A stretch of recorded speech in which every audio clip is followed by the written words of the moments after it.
Tā.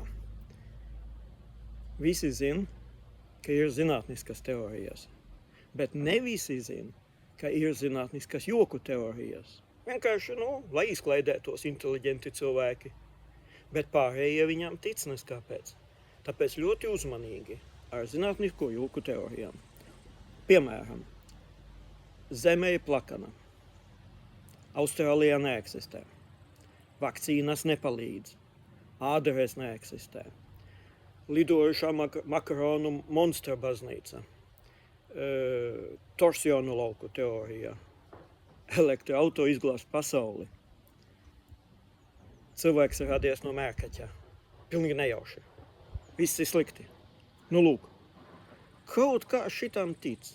Tāpēc izglāb valsti. Nestāsti jokus, kamēr viss ir slikti. Oi, ko es pateicu?